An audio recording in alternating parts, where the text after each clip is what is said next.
الدوري وقف وخلاص، المنتخب المفروض يلعب يوم 5/9 والماتش التاني يوم 9/9، ونتفاجئ بخناق بين الكابتن عصام الحضري ومعه الكابتن احمد حسن الصقر والكابتن شوبير. ولما اذكر الثلاث اسامي دولت انا بذكر تاريخ في كرة القدم، انا مش دعوه بالحاجه الشخصيه، انا بتكلم اسامي ورموز في كرة القدم. يعني عصام الحضري من احسن او من هو من الاجوان اللي ما جاتش مصر ولا هتيجي في مصر وفي افريقيا، اسطوره. احمد حسن قائد المنتخب، واخد بطولة كأس افريقيا مع المنتخب 98 و2006 و2010 و2008 و2010. حاجه برضو كده رمز، وكان قائد المنتخب ايام حسن شحاته. نتكلم عن الكابتن شوبير، كاس العالم للمنتخبات مع مصر 90، وجون منتخب وجون الاهلي ويعتبر كابتن عصام الحضري، ما هو اللي مستقبل عصام الحضري. الخناقه بقى بدات بقى ازاي؟ يعني الخناقه بدات ان عصام الحضري بيتدرب هو احمد حسن، مع حفظ الالفاظ يعني، حفظ الالقاب يعني. خلوا الاثنين ماشيين بيتدربوا مع بعض، ففي تقريبا حاجه بين عصام الحضري وحسام حسن. فكل شويه يطلع يعمل فيديو يقول لك ايه، العميد الاصلي العميد الاصلي. يا عم عميد لواء، ده عميد وده عميد. يرمي كلام على كابتن حسام. طب انتوا منتخب مصر، وده منتخب مصر. منتخب مصر راح بيمثل مصر في كاس العرب، وده منتخب مصر راح يمثل مصر في كاس العالم. يعني مصلحه واحده يعني. يطلع كابتن شوبير، هو كابتن حسام حسن ما ردش، يطلع كابتن شوبير: يا جماعه ما ينفعش ترموز، وانتوا.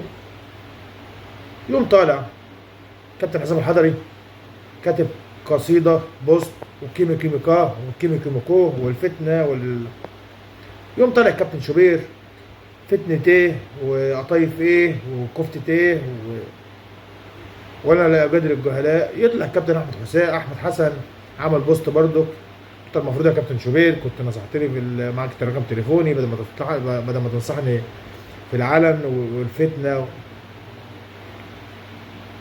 هو ده مستوى الرموز عندنا في مصر. يعني ثلاث اسامي تقيله في كره القدم، ورموز تقيله في كره القدم. ده مستواهم، وده مستوى الاعلام بتاعنا. يعني الكابتن احمد شوبير دلوقتي بقى اعلامي، احمد حسن اعلامي، عنده برنامج، وعصام الحضري بيجي يستضيفوه، ده غير انهم في المنتخبات. ده ينفع ده يحصل من رموز كبيره؟ وتم التضخم من الكابتن هنا، من المهندس هنا ابو ريده، وبيتم اتصاله ويقول لهم ده مش وقته، يعني احنا لازم نجري ورا المنتخبات بتاعتنا ونخلينا في ظهرنا. يا ريت نخلي بالنا من منتخباتنا، وبلاش شغل رامي الكلام ده.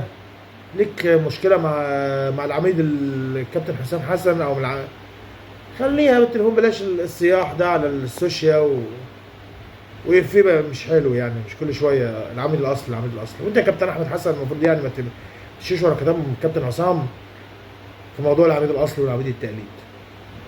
انت عميد، هو عميد، في لواء، في عقيد، عدوها يعني. تمام. اللي بعده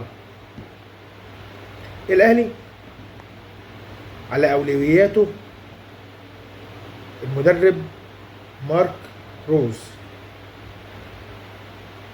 وفي غيره بس مارك روز على اولوياته. وتم حط النقط الاولانيه ان هو يجي يدرب النادي الاهلي خلافا لروبيرو. بس الاختلاف دلوقتي في حاجه: مارك طالب 480 مليون دولار في السنه.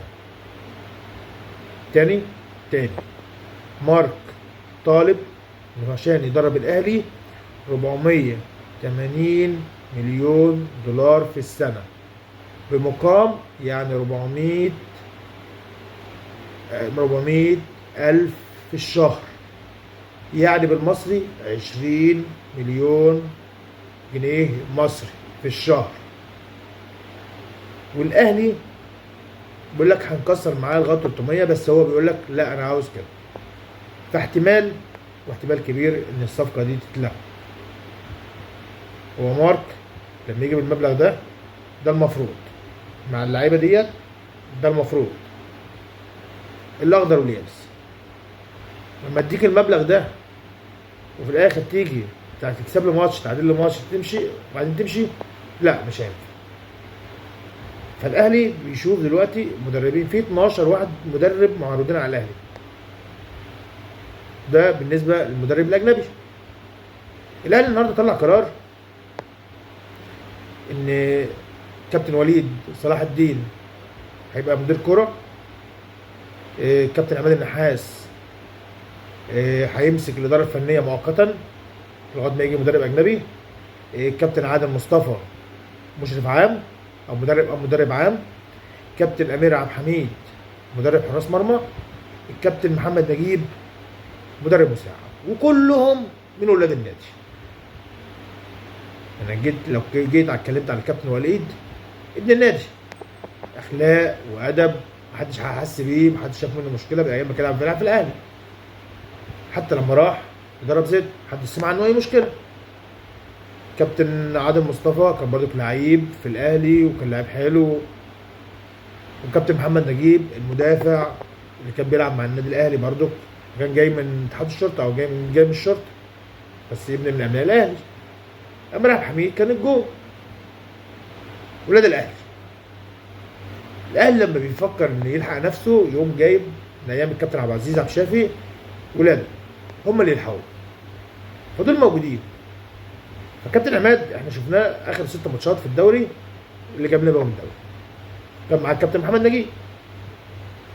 فلو دي اعتقاد الشخصي، لو مفيش مدرب اجنبي بدل ما ندفع المبالغ العاليه دي قوي، وانا عارف ان هو عرف في النادي الاهلي لازم مدرب اجنبي، كملوا بقى من النحاس نجربوا كام ماتش، لانها ماشيه والدنيا ماشيه معاه زي الماتشات اللي فاتت، كان سيبوه يكمل. ومعاه دلوقتي انت عملت مجموعه، يعني مجموعه من ولاد النادي الاهلي المفروض عارفين ايه هو النادي الاهلي، عارفين يعني ايه تيشيرت النادي الاهلي، عارفين يعني ايه روح الفانيلا الحمراء، يعني ايه نادي اهلي. فده الخبر النهارده اللي نزل بتاع تعيين المدربين في النادي الاهلي مكان روبيرو اللي مشي. النهارده برضو في خبر، بص بقى انا بجيب لكم الاخبار واحده واحده كده، يعني بص هو بقى الدوري وقف فالاخبار هتبقى واحده واحده كده. وخبر مفرح. هتقول لي خبر مفرح، اقول لك خبر مفرح. احمد عبد القادر كان تم تتليجه او حطه كده في الثلاجه لغايه ما عقده ينتهي، بسبب موضوع اللي عاوز يجي يلعب ومفيش فرصه ليه عشان في مكانه تريزيجيه وبن شرقي فاحمد عبد القادر هيرجع وخلاص. خد كابتن عماد النحاس والاداره ان خلاص رجعوه بقى من الثلاجه، خليه ينزل التدريبات تاني وخليه نشوفه. انت عندك مكانه بن شرقي وتريزيجيه، والمنافسه بين شرقي وتريزيجيه عارفينها، ده بيتقمص وده بيتقمص، بس الاهلي ما عندوش اللي يتقمص. وبعد الموضوع اللي حصل ده كله اللي يتقمص. كابتن احمد عبد القادر لو نزل واثبت وجوده، وانا عارف انه هينزل يثبت وجوده، هو عيل من النوع اللي هو الحريف، بس مشكلته حاجات بسيطه، ان هو ما بيبصش كده وبيرفع، يعني بيحب ياخد الكره ويمرقص بيها. بس احمد عبد القادر لو ثبت وضعه هيبقى فيه مشكله عندنا، هي مش مشكله، هيبقى فيه تنافس جامد بين شرقي وتريزيجيه واحمد عبد القادر. وممكن لو ثبت وضعه ونزل احتياطي او اساسي في الماتشات، او اتعمل بقى نظام دايره بينهم الثلاثه، احتمال كبير انه ما يمشيش من النادي الاهلي. وده اللي بيعمله الكابتن محمد يوسف معاه دلوقتي نفسيا. ليه نفسيا؟ لان اللعيب ده، ان في لعيبه كده بتحب تكون ايه، حاسه بوجودها، عاوزه تلعب وعاوز تروح المنتخب. يعني هو كان نفسه يمشي، كان عاوز يمشي، سبب من الاسباب انه عاوز يمشي انه عاوز يروح المنتخب، وهو ما عندوش فرصه انه يلعب، عشان انت فاهمين تريزيجيه من شرقي. الكابتن محمد يوسف خده جابه، تعالى يا ابني انا هلعبك اثبت وضعك وانا هلعبك. على مين؟ بس اثبت وضعك. بيحاول يلعبه نفسيا. واحمد عبد القادر لو لعب نفسيا يبقى هيلعب وهيكسر الدنيا، ولو لعب وكسر الدنيا مش هيروح في حته. يعني اخواتنا الزملكاويين دلوقتي زمان بيقول لك ايه، يا رب يا رب ما يلعب. لا، هيلعب وهيبقى كويس ومش هيمشي من الاهلي. ده بالنسبه لاحمد عبد الفتاح، لاحمد عبد القادر.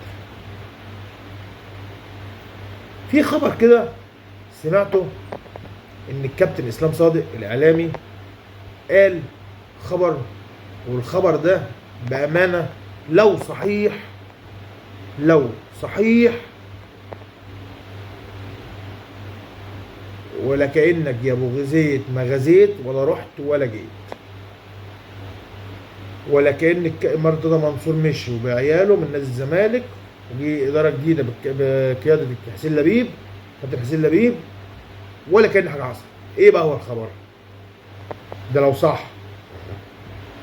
يقول لك يا اخويا ان جون ادوار قرر ان يتدخل في تشكيل اللعيبه والتشكيل للنادي الزمالك في الماتشات القادمه.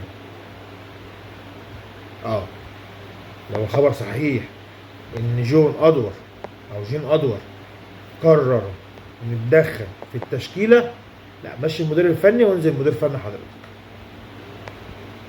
انت اخرك بره المستطيل، المستطيل ده بتاع المدير الفني. عاوز تمشي المدرب مشيه، عاوز تغير اللعيبه غيرها، عاوز تمشي اللعيب مشيه، عاوز تشتري اللعيب دي بتاعتك. اما ان انت تتدخل في التشكيله ومين اللي يلعب ومين اللي ما يلعبش، نصيحه يبقى كانك يا ابو زيد ما غزيت ولا رحت ولا جيت. هيفضل الزمالك كما هو، والله هيفضل الزمالك كما هو. فيا رب الخبر ما يكونش صحيح عشان كل واحد يشوف شغله، ده يشوف شغله وده يشوف شغله. بس دي كانت الاخبار النهارده، ويا ريت الاخبار تكون عجبتكم. ومعلش انا طولت عليكم في الفيديوهات الايام اللي فاتت، مفيش حاجه نقولها، كلها هريه. ده المدرب ده جاي، المدرب ده جاي، المدرب جاي، وما حدش يعرف اي حاجه في اي حاجه. في مؤشرات ان في مدربين جايين، او في مؤشر مش عارف ايه، او في كلام اتسرسب. وخلي بالكم ان الاهلي ما بيسترسبش معلومه لما يعرف عاوز يشوف رد فعلها ايه. بس مفيش كلام حد يقوله، الكلام كله خناقات. امام عاشور وزيزو. امام عاشور بعد الماتش بتاع زيزو بعد الماتش بتاع اللي احنا خسرنا فيه بتاع بيراميدز، نزل بوست بيتاسف للناس وبيتاسف للجمهور وبيتاسف لبتاع. امام عاشور نازل قال لك برضه انا لما اكون وحش اقول له وحش، بحلو بحلو. المهم ان اداره النادي الاهلي كانت هتغرمهم الاثنين. الناس بقى ما سكتوش، قال لك بس ده في خناقه بين امام عاشور وزيزو، وامام عاشور بيتخانق مع زيزو، واللي ده عاوز ياخد اللقطه وده ياخد اللقطه. فككوا شويه، والله فككوا شويه. مفيش الكلام ده، مفيش الكلام ده. اللعيبه اللي بيزعل، اللي بيعمل حاجه غلط بيتخصم منه. مفيش نجم اوحد في الاهلي، مفيش حاجه اسمها كده. اوضه اللبس بتاعت الاهلي معروفه، كابتن الشناوي وبعدين تريزيجيه. ما عرفوش يسيطروا، مدير الكره بيخش، واللي بيغلط بيتحاسب، واللي بياخد يعني اتخصم منهم في اخر الماتش بتاع بيراميدز. الاقاويل بتقول 20% من مرتبهم اتخصم بسبب الاداء. فيا رب بس ما نقعدش نتكلم كتير، ويا رب المنتخب يكسب عشان نصعد بقى كاس العالم. ده 6 نقط يعني، ده ماتشين 2، الماتش الجاي والماتش اللي بعده كسبتهم هتصعد كاس العالم على طول. وانتوا عارفين يعني ايه كاس العالم. كاس العالم اللي احنا دخلناه 90 وبعدين دخلناه 2018، 90 2018 وبعدين ماتشين بس فرحوا الشعب المصري. وكاس العرب بقياده احمد، قياده الكابتن حلمي طولان، يا رب برضه تشرفنا انكم يعمل نتيجه حلوه. واقول لكم يا رب الاخبار تكون عجبتكم. معلش انا اسف جدا ان انا ما بعملش فيديوهات اليومين دول. واقول لكم ان شاء الله الجاي احسن. واقول لكم سلام.